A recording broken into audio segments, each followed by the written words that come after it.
आज इस चर्चा में हम एक ऐसे सच की खोल पड़ताल करेंगे जो किसी साइंस फिक्शन मूवी से भी कहीं ज्यादा अजीब और सच कहूं तो बेहद डरावना है।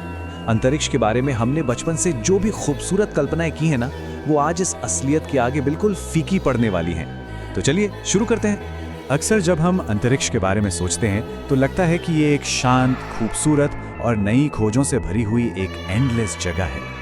लेकिन यहाँ एक बड़ा सवाल ये उठता है कि इन अंधेरे कोनों में सबसे खौफनाक रियलिटी आखिर क्या छिपी है। सच बात तो ये है कि जिसे हम एक ब्यूटीफुल फ्रंटियर मानते हैं, वो deeply, literally, absolute nightmare fuel हो सकता है। और ये हम क्यों कह रहे हैं, चलिए समझते हैं। शुरुआत करते हैं अपने आसपास की सेलेस्टियल नेबरहुड से। कुछ ऐसी अजीबोगरीब घटनाएं, ऐसे प्लैनेटरी ऑडिटीज और ईरी साउंड्स जो लॉजिक के बिल्कुल बाहर हैं।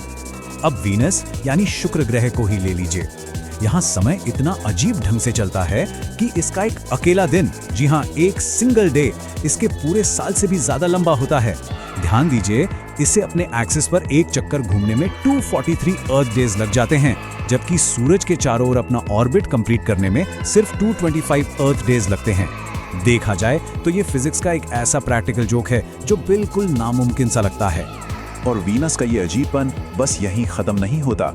सोचिए, अगर किसी तरह वहां के पिघला देने वाले टेम्परेचर में कोई जिंदा बच जाए और आसमान की तरफ देखें तो क्या होगा? वहां सूरज पश्चिम यानी वेस्ट से उगता हुआ दिखेगा। ऐसा इसलिए क्योंकि ज्यादातर प्लैनेट्स के मुकाबले में वीनस बिल्कुल बैकवर्ड यानी उल्टी दिशा में स्पिन करता है। वैसे एक आम मिथ ये भी है कि स्पेस पूरी तरह साइलेंट है।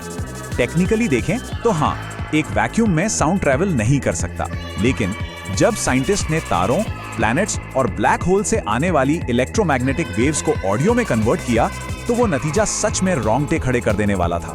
वो आवाजें बिल्कुल दर्दनाक चीखों जैसी लगती हैं या फिर किसी पुरानी हॉन्टेड मशीनरी की तरह। कभी-कभी तो ऐसा लगता है जैसे पानी के अंदर कोई बहुत बड़ा मॉन्स्टर तैर रहा हो। ये साउंड्स विज्ञान के किसी बोरिंग नियम जैसी कम और किसी जिंदा खतरनाक चीज जैसी ज्यादा लगती हैं। तो चलिए प्लैनेट्स के इस अजीबोपन से निकलकर एक कदम और आगे बढ़ते हैं और एंट्री लेते हैं ट्रूली डेडली कॉस्मिक वेदर में, जहां खतरा और ज्यादा बढ़ जाता है। जरा इस नंबर की इमेंस स्केल की कल्पना कीजिए। ट्रिलियंस यानी खरबों। हमारी गैलेक्सी के सेंटर के पास सैजिटेरियस B2 नाम का एक बेहद मैसिव बादल मौजूद है। और हैरान करने वाली बात यह है कि इसमें इतना इथाइल अल्कोहल भरा है जिससे आराम से ट्रिलियंस बोतलें भरी जा सकती हैं। सुनने में ये एक सेकंड के लिए कूल लग सकता है, पर ध्यान रहे, ये बादल लिटरली ठंडा, बेहद जहरीला और जिंदा रहने के लिए एक परफेक्ट डेथ ट्रैप है। और ये पॉइंट एक बहुत ही डरावनी हकीकत सामने लाता है। नेचर को इन सब के लिए किसी लेबोरेटरी की जरूरत नहीं है। ब्रह्मांड बिल्कुल अपने आप इंडिपेंडेंटली इन मैसिव जहरीले केमिकल क्लाउड्स को डीप स्पेस के सन्नाटे में ब्रू कर सकता है। इस लेवल का कॉम्प्लेक्स रासायनिक निर्माण बिल्कुल ऑन इट्स ओन होना सच में बेचैन कर देने वाली बात है। अब चलते हैं एक और ऐसी जगह जो सीधा किसी हॉरर नाइटमेयर से आई हुई लगती है। धरती से करीब 63 लाइट ईयर्स दूर स्थित एक एक्सोप्लैनेट HD 189733b। इसे आज तक ह्यूमैनिटी द्वारा खोजे गए सबसे एक्सट्रीम और डर पैदा करने वाले प्लैनेट्स में गिना जाता है। यहाँ के हालात एक्चुअली अनइमेजिनेबल हैं। सिर्फ हीट ही जलाने वाली नहीं है, या हवा की रफ्तार 5000 माइल्स पर आवर को क्रॉस कर जाती है। और सबसे खौफनाक हिस्सा क्या है पता है? यहाँ पानी नहीं बरसता, यहाँ पिघले हुए मॉल्टन ग्लास की बारिश होती है, वो भी सीधी नहीं बल्कि वायलेंटली साइडवेज। एक ऐसे तूफान की कल्पना कीजिए जहाँ बारिश की हर एक बूंद एक शार्प रेजर ब्लेड की तरह हो और किसी फाइटर जेट से भी तेज स्पीड से उड़ रही हो। फिजिकल डेंजर्स तो फिर भी समझ आते हैं, लेकिन अब आते हैं रियलिटी बेंडिंग फिजिक्स पर, जहां खतरा फिजिकल नहीं रहता बल्कि वो रूल्स ही तोड़ देता है जिन पर पूरी रियलिटी टिकी है।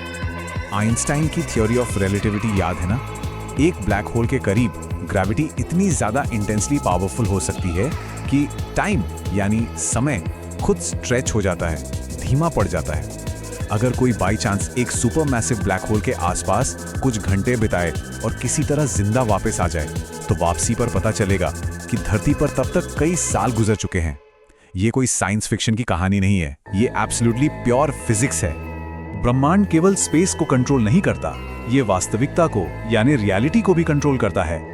ये कोट अपने आप में माइंड ब्लोइंग है। ये इस बात को बिल्कुल क्लियर कर देता है कि टाइम कोई फिक्स्ड चीज नहीं है, ये इस बात पर डिपेंड करता है कि इस विशाल कॉस्मोस में हम एक्चुअली कहाँ खड़े हैं। फिजिकल लॉस को समझने के बाद चलिए नैरेटिव को शिफ्ट करते हैं उस यूनिवर्स की तरफ जो हमें दिखता ही नहीं है, the invisible Cosmos, dark matter और डार्क एनर्जी। ये चार्ट हमारी खुद की इग्नोरेंस का सबसे बड़ा प्रूफ है। ह्यूमैनिटी ने आज तक टेलीस्कोप से जो कुछ भी देखा है, सारे तारे, सारी गैलेक्सीज, प्लैनेट्स और खुद मैनकाइंड, ये सब मिलकर एक्चुअल यूनिवर्स का सिर्फ 5% हिस्सा ही बनाते हैं।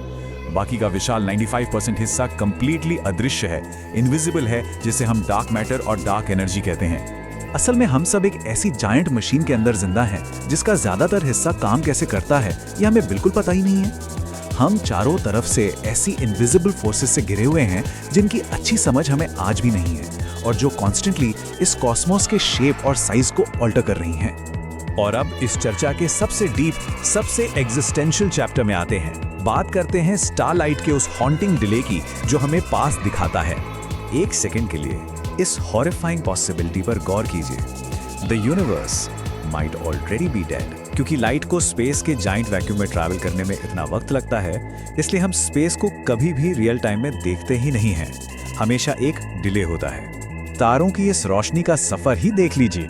मान लीजिए 1000 लाइट ईयर्स दूर किसी तारे से रोशनी निकलती है।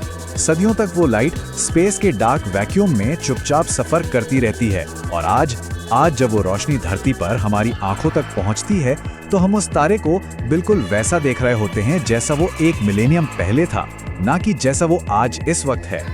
तो ये सवाल दिमाग को झकझोर के रख देता है कि क्या रात में आसमान में झांकते हुए हम प्रैक्टिकली बस गोस्ट्स को ही देख रहे हैं। सच तो ये है कि जो मैजेस्टिक गैलेक्सीज आज चमकती दिख रही हैं, उनमें से कई शायद मिलियंस ऑफ ईयर्स पहले ही डिस्ट्रॉय हो चुकी हैं। बस उनके डेड होने की विजुअल खबर ने अभी तक हम तक का लंबा सफर तय नहीं किया है। इस पूरे सफर का अंत इस एक बहुत ही पावरफुल थॉट पर आकर होता है। देखिए, जैसे जैसे हमारी नई खोजें बढ़ रही हैं, हमारी अज्ञानता का, हमारी इग्नोरेंस का स्केल भी और विशाल होता जा रहा है। सबसे ज्यादा डर इस बात का नहीं है कि हम कितने डेंजरस फैक्ट्स जानते हैं। सबसे डरावनी बात तो ये है कि अभी भी कितना कुछ ऐसा बाकी है जो हमने समझा ही नहीं है। तो आखिर में ये डीप सवाल उठता है, क्या इन अनसुलझे रहस्यों से डर कर रुक जाना चाहिए या फिर इनका हिम्मत से सामना करना चाहिए? ये एक ऐसा थॉट है जो रात में आसमान की तरफ देखने पर बहुत लंबे वक्त तक दिमाग में गूंजता रहेगा।